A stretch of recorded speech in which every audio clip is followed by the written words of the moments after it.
সুপ্রিয় শিক্ষার্থী, আশা করি আল্লাহর অশেষ রহমতে তোমরা সবাই ভালো আছো। আজকে আমি তোমাদের জন্য নিয়ে এসেছি হিসাব সমীকরণ অধ্যায়ের আলোচনা এবং সেখান থেকে একটা অঙ্ক করাবো। আজকে হিসাব সমীকরণ আলোচনা করতে গেলে তোমাকে অবশ্যই জাবেদা সম্পর্কে ধারণা রাখতে হবে, প্লাস হিসাব সমীকরণের বিষয়টা তোমার কাছে ক্লিয়ার থাকতে হবে। তাহলে আসো আমরা হিসাব সমীকরণের যে গোল্ডেন রুল সেটা নিয়ে আমরা একটু আলোচনা করি। আমরা জানি যে হিসাব সমীকরণ হচ্ছে a সমান l প্লাস ওই। আমরা জানি ওই মানে মালিকানা সত্ত্ব। মালিকানা সত্ত্ব চারটা উপাদান দ্বারা গঠিত, সি প্লাস আর মাইনাস সি মাইনাস ডি। তাহলে a সমান সমান l প্লাস ওই। তাহলে ওই এর পরিবর্তে আমরা এই চারটা আইটেম লিখতে পারি ই মাইনাস ডি। এখন এগুলো যদি আমরা এই পাশে নিয়ে আসি, প্লাস ই প্লাস ডি এল প্লাস সি প্লাস আর। সুতরাং আমরা একটা সমীকরণে এসেছি। বাম পক্ষে তিনটা আইটেম, ডান পক্ষে কি তিনটা আইটেম। বাম পক্ষে যে তিনটা আইটেম আছে সেটা হচ্ছে সম্পদ, ব্যয়, উত্তোলন। আর ডান পাশে যে তিনটা আইটেম আছে সেগুলো হচ্ছে দায়, মূলধন এবং কি আয়। তাইলে আমরা হিসাব সমীকরণের এখান থেকে আমরা 6টা আইটেম পেয়েছি, এলিমেন্ট, আর 6টা হিসাব পেয়েছি। একটা হচ্ছে সম্পদ, আরেকটা ব্যয়, আরেকটা কি উত্তোলন, আরেকটা হচ্ছে দায়, মূলধন এবং কি। তাহলে আমরা এতটুকু ক্লিয়ার যে হিসাব বিজ্ঞান, আমরা যখন গত ক্লাসে আমি আলোচনা করেছিলাম হিসাব বিজ্ঞানের মৌলিক আলোচনা, সেখানে আমি তোমাদেরকে বলেছিলাম যে হিসাব বিজ্ঞান হচ্ছে একটা 10 পর্বের ধারাবাহিক নাটক, এবং এই ধারাবাহিক নাটক আমি তোমাদেরকে 3টা পর্ব, তৃতীয় পর্ব পর্যন্ত দেখাইছিলাম। সেখানে ছিল প্রথম পর্ব ছিল গণনা থেকে লেনদেন চিহ্নিতকরণ, দ্বিতীয় পর্ব ছিল লেনদেন বিশ্লেষণ, আর তৃতীয় যে পর্বটা সেটা হচ্ছে ডেবিট ক্রেডিট নির্ণয় বা জাবেদা উত্তোলন। আসলে তুমি হিসাব সমীকরণ যদি জানতে চাও, হিসাব সমীকরণ অধ্যায় থেকে একটা অঙ্ক আসে এইচএসসি প্রথম বর্ষ এবং দ্বিতীয় বর্ষ বোর্ড পরীক্ষায় আসে, এবং ইন্টারনাল যে পরীক্ষাগুলো সেখানেও আসে, এবং এটাই সবচেয়ে গুরুত্বপূর্ণ একটা টপিকস। যদি হিসাব সমীকরণ সম্পর্কে তোমার ধারণা না থাকে তাহলে তুমি কখনো কি জাবেদা পারবা না। আর জাবেদা পারার পূর্ব শর্ত হচ্ছে তোমাকে কোনটা কি হিসাব চিনতে হবে। তাহলে যদি তুমি না চিনো তাহলে তোমার পক্ষে কখনো কি জাবেদা দেয়া বা জাবেদা মুক্ত করা বা ডেবিট ক্রেডিট নির্ণয় করা কখনো সম্ভব না। তাহলে একটা কথাই আছে যে আয় ব্যয় সম্পদ দায়, যে চিনে তাকে মানে কে ঠকাবে হিসাব বিজ্ঞান শেখানোটা। সম্পদ, ব্যয়, আয়, দায় যে চিনবে তাকে কিন্তু হিসাব বিজ্ঞানে কখনো ঠকানো বা হিসাব বিজ্ঞান সম্পর্কে তার যে ধারণা নাই সেটা বলা যাবে না, এবং সে চিনলে তার একটা দীর্ঘস্থায়ী একটা কি মাথার মধ্যে গেঁথে থাকে। ওই জন্য আমাদের আগে চিনতে হবে কি সম্পদ, ব্যয়, উত্তোলন এবং আয়, দায় কি মূলধন। তো আজকে আমি তোমাদের জন্য আলোচনা করব বরিশাল বোর্ড 2015 হিসাব সমীকরণ নিয়ে। তাহলে বরিশাল বোর্ড 2015 আমরা একটু পরে নিয়ে একবার, তারপর তোমাদের কাছে জিনিসটা ক্লিয়ার হবে। আশা করি প্রত্যেকটি স্টুডেন্টের এই বরিশাল বোর্ড 2015টা আছে। মেসেজ সালসাবিল ট্রেডার্সের 31 জানুয়ারি 2014 সালে হিসাব উদ্ধৃতগুলো নিম্নরূপ।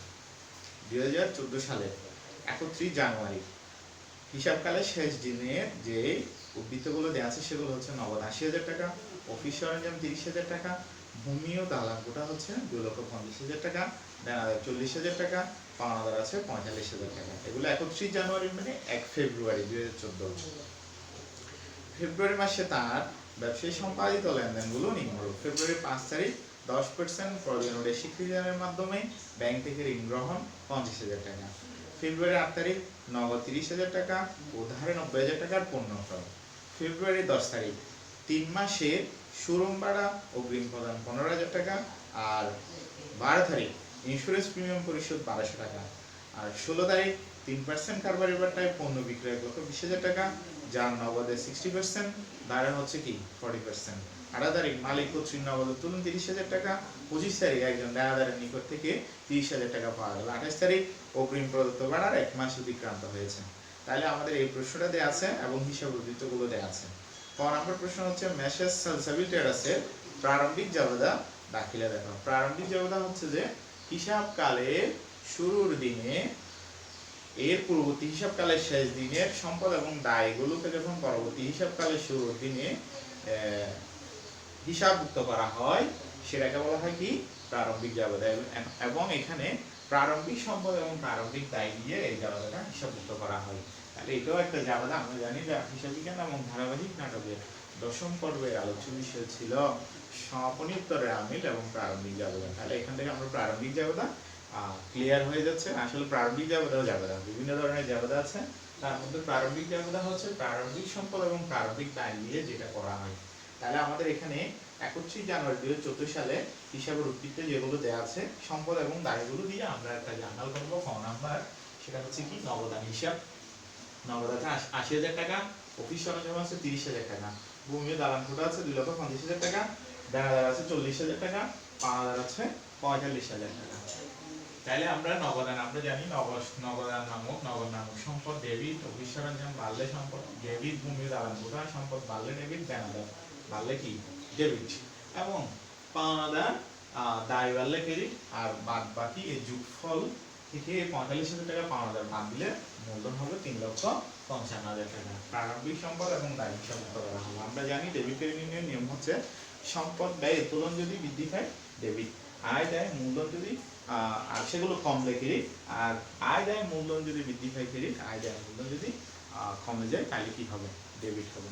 তাহলে আমরা এই নিয়মটা জানি। এখান থেকে আমরা ওটা থেকেই এখানে সাজাবো। দেখো এখন ফেব্রুয়ারি 5 তারিখ 10% পদের স্বীকৃতি দানের মাধ্যমে ব্যাংক থেকে 50,000 টাকা ঋণ গ্রহণ করা হলো। আমরা জানি ব্যাংক থেকে ঋণ গ্রহণ করলে নগদ নামক সম্পদ বাড়ে, এই জন্য নগদ নামক সম্পদ বৃদ্ধি পেয়েছে ডেবিট, আর প্রদেয় নোট হচ্ছে দায়। আমরা জানি দায় বাড়লে কি হয় ক্রেডিট, তার মানে নগদান হিসেব ডেবিট, প্রদেয় নোট হিসেব ক্রেডিট। এরপর বলছে 8 তারিখ নগদ 30,000 টাকা এবং ধারে 90,000 টাকার পণ্য ক্রয়। আমরা জানি ক্রয় কিছু প্রতিষ্ঠানের জন্য ব্যয়, তাহলে ব্যয় বাড়লে আমরা জানি কি হয় ডেবিট হয়। তাহলে ক্রয় করছি আমি নগদে 30,000 টাকা এবং ধারে কিনছি যে 90,000 টাকা। আমরা জানি ধারে যদি পণ্য কিনি পাওনাদার নামক দায় বৃদ্ধি পায়। তাহলে এখানে দেখা যাচ্ছে ক্রয় নামক ব্যয় বেড়েছে 1,20,000 টাকা ডেবিট, নগদ টাকা নামক সম্পদ কমে গেছে এই জন্য 30,000 টাকা ক্রেডিট, আর পাওনাদার নামক দায় বৃদ্ধি পেয়েছে এই জন্য কি 90,000 টাকা ক্রেডিট। এবার 10 তারিখ 3 মাসের শোরুম ভাড়া অগ্রিম প্রদান। আমরা জানি অগ্রিম খরচ হচ্ছে সম্পদ, তাহলে সম্পদ বাড়লে অগ্রিম ভাড়া নামক সম্পদ বৃদ্ধি পেয়েছে ডেবিট, আর নগদ টাকা নামক সম্পদ কমে গেছে এই জন্য কি ক্রেডিট হবে। এবার 12 তারিখ ইন্স্যুরেন্স প্রিমিয়াম পরিশোধ 1200 টাকা। আমরা জানি ইন্স্যুরেন্স প্রিমিয়াম হচ্ছে প্রতিষ্ঠানের জন্য ব্যয় বৃদ্ধি পেলে ডেবিট, আর সেই জন্য নগদ টাকা নামক সম্পদ হ্রাস পেয়েছে এই জন্য কি ক্রেডিট। আমরা জানি একটা ব্যয় বাড়ছে এই জন্য ডেবিট হয়েছে, আর সম্পদ নগদ টাকা নামক সম্পদ কমে গেছে এই জন্য ক্রেডিট হয়েছে। এরপর বলছে 16 তারিখ সেটা হচ্ছে 3% কারবারি বাট্টায় পূর্ণ বিক্রয় 1,20,000 টাকা, নগদে 60%, দাঁড়া হচ্ছে কি 40%। তাহলে আমরা জানি কারবারি বাট্টা কি হয় না হিসাবভুক্ত হয় না। তাহলে কারবারি বাট্টা যেহেতু হিসাবভুক্ত হয় না, কেন হয় না সেটা বিক্রেতাও হিসাব রাখে না এবং ক্রেতাও কি হিসাব রাখে না।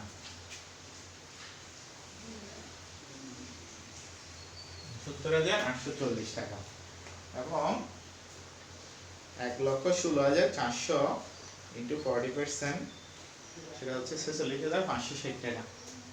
এটা হবে 46,560 টাকা।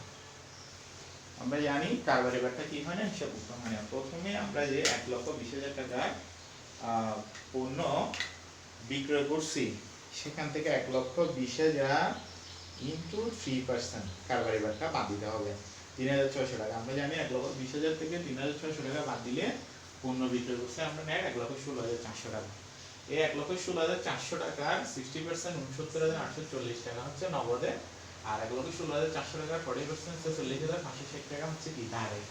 আমরা জানি ধারে যদি পণ্য বিক্রয় করি তাহলে কি দেনাদার নামক সম্পদ বাড়ে, নগদে বিক্রয় করলে নগদ নামক সম্পদ বাড়ে। আমরা জানি সম্পদ বাড়লে কি হয় ডেবিট, তাহলে নগদ টাকা নামক সম্পদ বৃদ্ধি পেয়েছে ডেবিট, দেনাদার নামক সম্পদ বৃদ্ধি পেয়েছে ডেবিট, আর বিক্রয় হচ্ছে প্রতিষ্ঠানের জন্য আয়।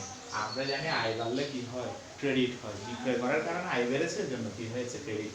এবার 18 তারিখ বলছে যে নগদ উত্তোলন করছে, তাহলে প্রতিষ্ঠানের মালিক নগদ যেহেতু উত্তোলন করছে তাহলে আমরা জানি উত্তোলন বাড়লে কি হয়, ডেবিট হয়।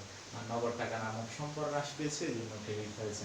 তো 25 তারিখ বলছে যে একজন দেনাদারের নিকট থেকে নগদে গ্রহণ করছে 30,000 টাকা। আমরা জানি দেনাদার হচ্ছে সম্পদ, কার থেকে যদি আমরা টাকা পাই তাহলে নগদ টাকা নামক সম্পদ বাড়ে, এই জন্য ডেবিট, আর দেনাদার নামক সম্পদ কমে, এই জন্য কি ক্রেডিট। এবার 3 মাসের যে অগ্রিম ভাড়া দেওয়া হয়েছে সেখান থেকে 1 মাস অতিক্রান্ত হয়েছে। মাসের শুরুতে আমরা 3 মাসের ভাড়া অগ্রিম দিয়েছিলাম, সে ওই মাসটা যখন শেষ হয়ে গেছে তাহলে অটোমেটিক্যালি 1 মাসের খরচ হয়ে গেছে, সেটা হচ্ছে সমন্বয় জাবেদা। যেমন এখানে আমরা 3 মাসের যখন দিয়েছিলাম সেটা সম্পদ হিসাবে হিসাবভুক্ত করেছিলাম, অগ্রিম ভাড়া হিসাব ডেবিট, নগদান হিসাব ক্রেডিট। এখন যেহেতু 15,000 টাকা সম্পন্ন 1 মাসের অতিক্রান্ত হয়ে গেছে বা খরচ হয়ে গেছে, তাহলে 1 মাসের 15,000কে 3 দ্বারা ভাগ 1 দ্বারা গুণ করলে 5,000 টাকা খরচ দেখাতে হবে। তাহলে ভাড়া হিসাব আমরা জানি খরচ বাড়লে ডেবিট, আর অগ্রিম ভাড়া সম্পদ কমে যাচ্ছে। এই যে 15,000 টাকা যেটা আমরা সম্পদ রাখছিলাম, মাস শেষে কিন্তু আমি ওকে বলতে পারবো না আপনার কাছ থেকে আমি আপনাকে 3 মাসের অগ্রিম ভাড়া দিয়েছি, আমাকে বলতে হবে 1 মাস অতিক্রান্ত হয়ে গেছে, তাহলে অটো আমাকে সম্পূর্ণ করতে হবে। আর খরচটা না দেখালে ওই মাসে, তাহলে অবশ্যই সেখানে যে নিট লাভটা আসবে সেটা যথাযথ হবে না, এই জন্য সমন্বয় দাখিলের দরকার আছে। তাহলে এটা হচ্ছে সমন্বয় জাবেদা, ভাড়া হিসাব ডেবিট, অগ্রিম ভাড়া হিসাব কি ক্রেডিট। এবার এর পরের করণীয় আমাদের হিসাব সমীকরণে লেনদেনের প্রভাব টেবিলের মাধ্যমে উপস্থাপন করো। তাহলে হিসাব সমীকরণে লেনদেনগুলো, এগুলো প্রত্যেকটা লেনদেনের প্রভাব আমাদেরকে দেখাতে হবে। আমরা জানি হিসাব সমীকরণ হচ্ছে a সমান l প্লাস t ওই। তাহলে এখানে আমাদের বাম পাশের সম্পদ, ডান পাশে দায়গুলো দেখাতে হবে। এখানে আরেকটা লক্ষণীয় বিষয়, সেটা হচ্ছে দায়কে দুই ভাগে ভাগ করা হয়েছে, একটা দায় বহিদায় আর একটা মালিকানা সত্ত্ব। মালিকানা সত্ত্বে কয়টা প্রধান? 4টা, মূলধন, আয়, ব্যয় এবং উত্তোলন। ঠিক আছে? তাহলে মালিকানা সত্ত্বের এই 4টা আইটেমের মধ্যে শুধুমাত্র আমাদের বাম পাশে কয়টা সম্পদ হবে, ডান পাশে কয়টা দায় হবে, সেগুলো আমাদের ফাইন্ড আউট করতে হবে। দায়ের মধ্যে মূলধন, আয়, ব্যয় এবং উত্তোলনের জন্য কোনো আলাদা কলাম হবে না, সেটা মূলধনের সাথে যোগ বিয়োগ হবে। আয় হলে মূলধনের সাথে যোগ হবে, ব্যয় হলে মূলধন থেকে বাদ যাবে, উত্তোলন হলে মূলধন থেকে কি যাবে, বাদ যাবে। আর সম্পদের দিকে কয়টা কলাম হবে, সম্পদ কয়টা সেটা নির্ণয় করতে হবে, দায় কয়টা সেটা আগে নির্ণয় করতে হবে, নাহলে আমরা হিসাব সমীকরণের প্রভাবটা দেখাতে পারবো না। তাহলে সেটা তোমাদেরকে আমি একটা টেকনিক দেখাচ্ছি। আসলে হিসাব সমীকরণের প্রভাব দেখাতে গেলে জাবেদা করতে হয় না, যদি জাবেদা করতে বলে তাহলে করতে হবে, কিন্তু আমরা যদি জাবেদা না জানি হিসাব সমীকরণের প্রভাবটা দেখাতে পারবো না, এই জন্য তোমাদেরকে আমি জাবেদা করে দেখাবো। তাহলে আমাদের সম্পদের দিকে কয়টা কলাম হবে সেটা আমরা দেখি। এই যে নগদ টাকার সম্পদ অফিস সরঞ্জাম সম্পদ, ভূমি ও দালান কোঠার সম্পদ, দেনাদার সম্পদ, হ্যাঁ, পাওনাদার হচ্ছে দায় এল, আর এটা মূলধন সি, ক্যাপিটাল একবার দিলে আবার দেওয়ার দরকার না, নগদ টাকা এখানে আছে আর দিতে হবে না। তাহলে প্রদিনের হচ্ছে দায়, হ্যাঁ, ক্রয় হচ্ছে ব্যয়। আমরা জানি ব্যয়, আয় এবং উত্তোলনের জন্য আলাদা কোনো কলাম হবে না, সেগুলো মূলধনের সাথে সমন্বয় হবে। নগদ টাকা পাওনাদার দিয়ে দিয়েছি, অগ্রিম ভাড়া হচ্ছে কি সম্পদ, নগদ টাকা দিয়েছি, ইন্স্যুরেন্স প্রিমিয়াম ব্যয়, এটাও হবে না। নগদ সি দেনাদার, বিক্রয় হচ্ছে আয়, এটা মূলধনের সাথে যোগ হবে, উত্তোলন হচ্ছে মূলধন থেকে কি যাবে, বাদ যাবে। তাহলে সবগুলো আসছে। তাহলে এখন আপনার সম্পদের দিকে কয়টা কলাম হবে, 5টা। একটা হচ্ছে নগদান হিসাব, অফিস সরঞ্জাম, ভূমি ও দালান কোঠা, আর একটা হচ্ছে কি দেনাদার, আর একটা হচ্ছে অগ্রিম ভাড়া। দায় দিয়ে কয়টা হবে, 3টা। তো পাওনাদার, একটা মূলধন, আর একটা কি প্রদেয়। তাইলে আমরা এখানে কিন্তু 3টা জিনিসের জন্য কোনো কলাম করিনি, একটা হচ্ছে যে আয়, একটা ব্যয়, আর একটা উত্তোলন। এখানে যে সমস্ত হিসাবগুলো আয়, ব্যয় এবং উত্তোলন সংক্রান্ত, সেগুলো মূলধনের সাথে কি হবে, সমন্বয় হবে। তাহলে আমরা এখন হিসাব সমীকরণের প্রভাব দেখানোর জন্য চকটা এঁকে ফেলি, তোমরা একটু মনোযোগ সহকারে খেয়াল করো।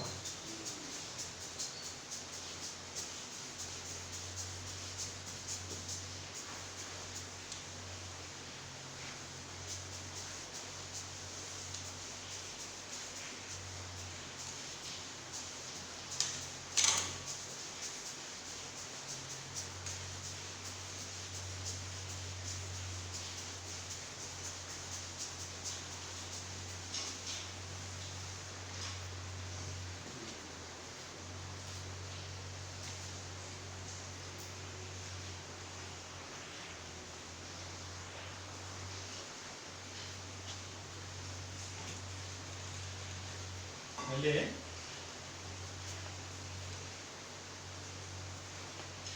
ঘরটা এঁকে ফেলি।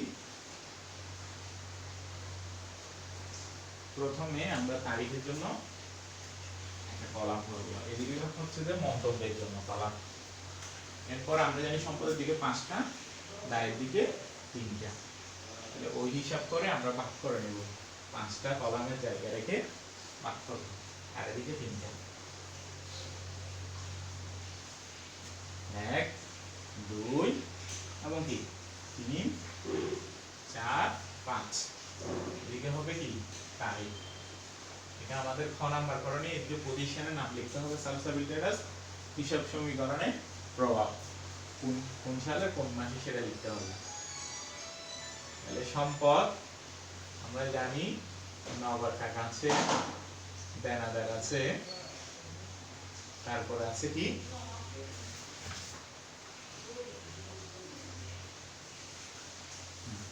অফিস সরঞ্জাম, না অগ্রিম ভাড়া লিখে আগে, অগ্রিম ভাড়া লিখলাম। এরপর হচ্ছে অফিস সরঞ্জাম, অফিস সরঞ্জাম, এদিকে হবে ভূমি ও দালান কোটা। এরপরে এখানে সমান বরাবর সমান, এদিকে হবে দায় ও মালিকানা সত্ত্ব, এটা হবে মন্তব্য। এখানে লিখবো পাওনাদার, এদিকে লিখবো প্রদেয় নোট। আর এখানে সব সময় মূলধনটা শেষের কলামে রাখার চেষ্টা করব, মূলধনটা শেষের কলামে রাখার চেষ্টা করব।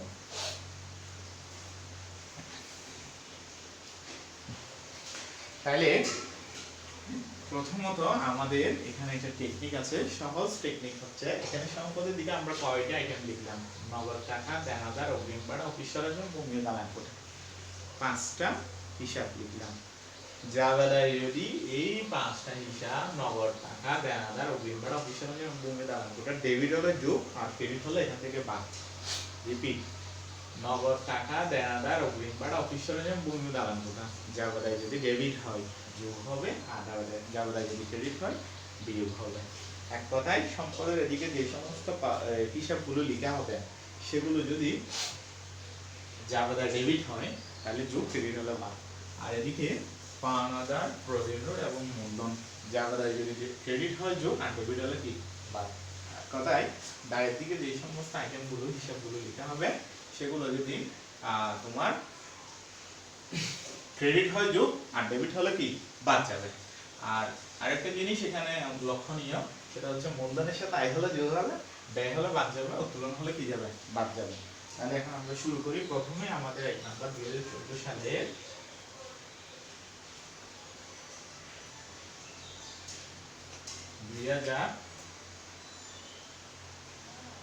সাল ফেব্রুয়ারির 1 তারিখ আমাদের জাবেদা কি ছিল, নগদান ডেবিট। ডেবিট মানে কথায় যোগ, কত টাকা ডেবিট ছিল, 80,000 টাকা ডেবিট। আর আমরা জানি দেনাদার হিসাব ডেবিট ছিল 40,000 টাকা, আর অগ্রিম ভাড়া 15,000 টাকা, সরি অগ্রিম ভাড়া ছিল না, অফিস সরঞ্জাম হচ্ছে যে কি আমাদের 30,000 টাকা, আর ভূমি ও দালান কোটা ছিল 2,50,000 টাকা। আর সমান বরাবর সমান দিয়ে আমরা পাওনাদার ডেবিট ছিল 45,000 টাকা, আর মূলধন 3,55,000 টাকা। এখানে মূলধনের কলামে কোনো কিছু লিখলে যোগ বা বিয়োগ করলে মন্তব্য এখানে দিতে হবে, প্রারম্ভিক মূলধন।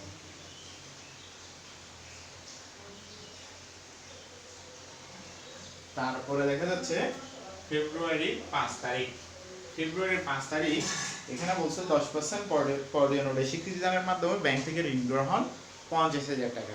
তাহলে আমরা জানি যে আমাদের ছিল নগদান ডেবিট, নগদান ডেবিট মানে নগদ টাকার সাথে এই কলামে কি হবে যোগ হবে। আর প্রদেয় নোট ক্রেডিট, আমরা জানি এটা প্রদেয় নোট ক্রেডিট মানে এদিকে একটা ক্রেডিট হলে কি হবে যোগ হবে।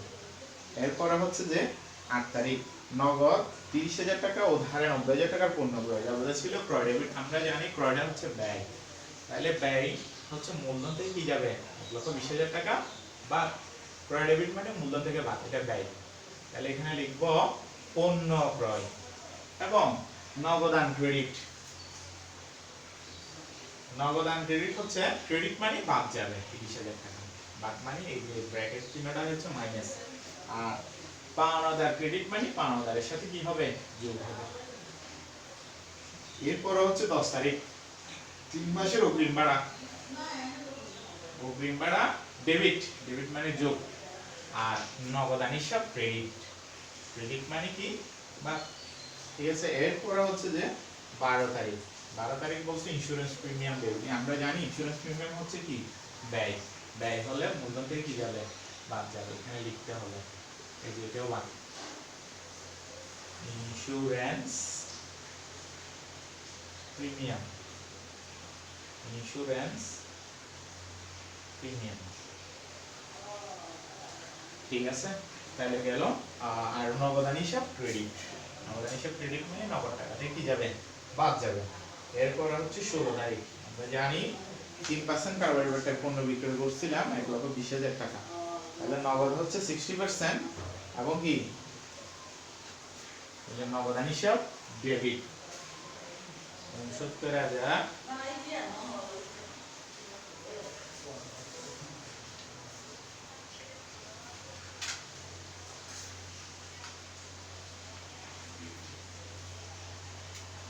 69,840 টাকা,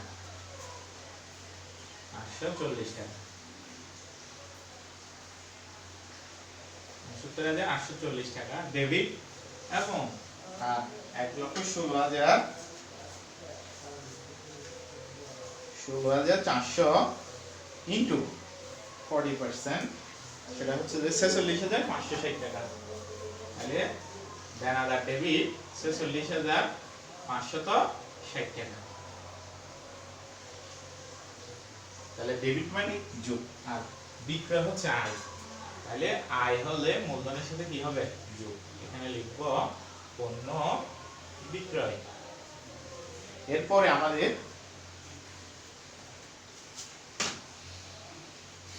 18 তারিখ মালিক কর্তৃক উত্তোলন, নগদ উত্তোলন। আমরা জানি উত্তোলন মানে মূলধন থেকে কি যাবে, সবসময় এটা মনে রাখতে হবে, সি প্লাস আর মাইনাস সি মাইনাস কি ডি।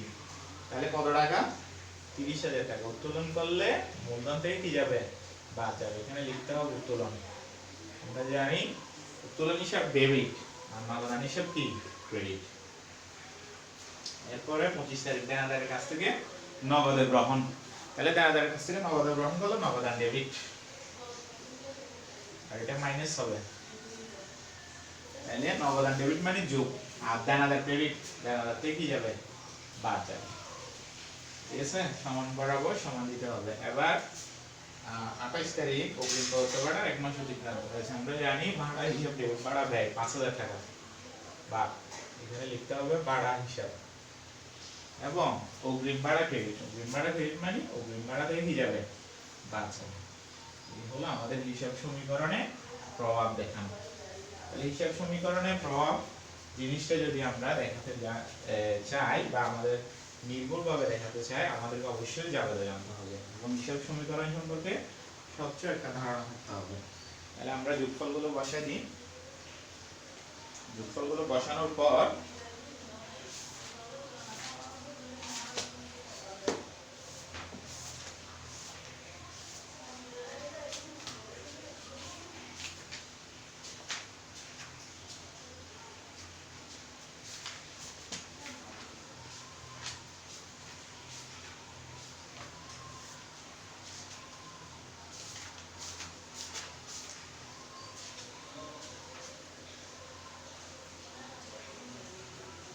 হচ্ছে 1,53,640 টাকা, আর দেনাদার হবে 56,560 টাকা, আর এটা হবে 10,000 টাকা, আর এটা হবে 30,000 টাকা, আর এটা হবে 2,50,000 টাকা, সমান সমান। আর এদিকে দায় হবে 1,35,000, 50,000, 50,000 টাকা, এবং এদিকে হবে কি 3,15,200 টাকা, 3,15,200 টাকা। তাহলে ইন টোটাল যোগফলটা আমরা এখানে লিখে দেব হিসাব সমীকরণের প্রভাব 5,200,000 টাকা। আর এদিকেও সেম আসবে রেজাল্ট 5,200,000 টাকা। আমরা জানি সম্পদ সমান সমান দায় প্লাস কি মালিকানা সত্ত্ব। তাহলে আমাদের হিসাব সমীকরণে প্রভাবটা দেখানো হয়ে গেল। রিপিট, আমি আবার একটু তোমাদের সামনে রিপিট করতেছি।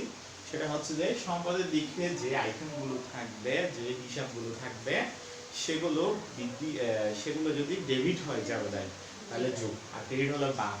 আর দায়ের দিকে যে আইটেমগুলো থাকবে, হিসাবগুলো, সেগুলো ক্রেডিট হলে যোগ, ডেবিট হলে বাদ। এক্সেপ্ট আয় হলে মূলধনের সাথে যোগ, উত্তোলন করলে মূলধন থেকে বাদ, আর ব্যয় হলে কি মূলধন থেকে কি যাবে, বাদ যাবে। এবার আমাদের 3 নাম্বার করণীয় ছিল কি, সেটা হচ্ছে গ নাম্বার 2014 সালের 28 ফেব্রুয়ারি সমাপ্ত মাসের জন্য আয় বিবরণী। আমরা জানি আয় বিবরণী মানে আয় থেকে ব্যয়গুলো কি যায়, বাদ যায়। আমরা শর্টকাট একটা আয় বিবরণী করে ফেলি, মুছে দিচ্ছি।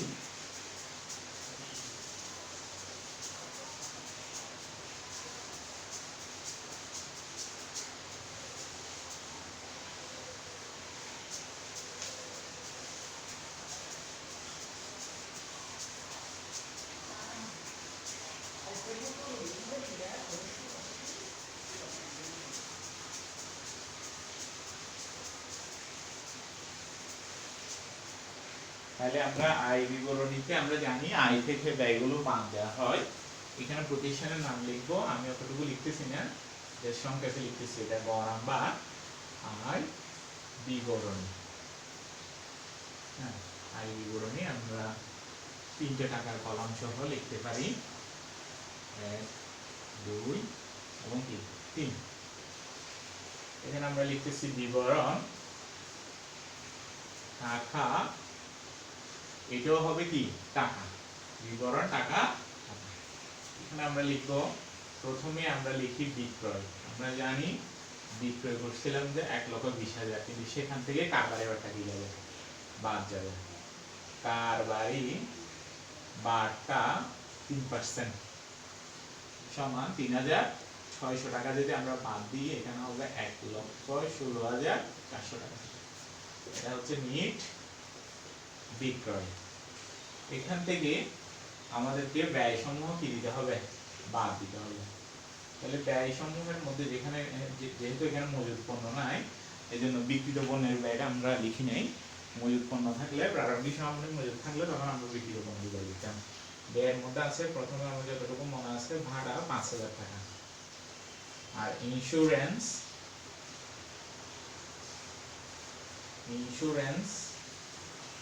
প্রিমিয়াম 1,200 টাকা। এবং আমরা পণ্য ক্রয় করছিলাম, আমার যতটুকু মনে আছে, 1,20,000 টাকা। এবার আমরা জানি প্রদেয় নোটের সুদটা আমরা একটু সমন্বয় করব। আমরা প্রদেয় নোটটা নিয়েছিলাম 5 তারিখে, প্রদেয় নোটের মাধ্যমে আমরা ব্যাংক থেকে ঋণ নিয়েছিলাম। তাহলে 5 থেকে আমরা জানি যদি জোড় সাল হয়, তাহলে এটা হচ্ছে কি লিভ ইয়ার, মানে এটা 29 দিনের বছর হবে। তাহলে আমরা 2014 সালে যেহেতু জোড় বর্ষ, তাহলে এটা হবে লিভ ইয়ার। লিভ ইয়ারে তোমার লিভ ইয়ারে হচ্ছে যে 29 দিন। তাহলে 5 তারিখ যদি আমরা লোনটা নিয়ে থাকি, ও হিসাবকাল যদি ফেব্রুয়ারি 29 তারিখ শেষ হয়ে যায়, তাহলে 24 দিনের আমাদের সুদ গণনা করতে হবে। তাহলে 24 দিনের সুদ 50,000-কে আমরা জানি 365 দ্বারা, বা আমরা যদি 24 দ্বারা গুণ করতে হবে, যে টাকাটা আসবে 50,000 কত পার্সেন্ট, 50,000 ইন্টু সুদ কত পার্সেন্ট, 10%। এবং 365 দ্বারা ভাগ করে আমরা যখন 24 দ্বারা গুণ করব,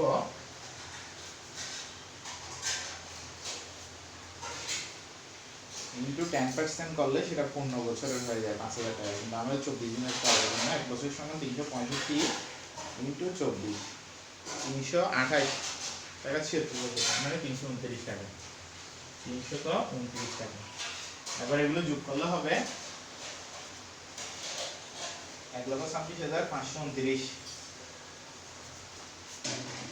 1,26,529।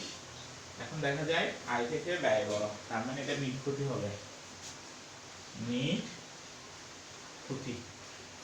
তাহলে নিট ক্ষতি কত টাকা হচ্ছে? 10,129 টাকা, 10,129 টাকা।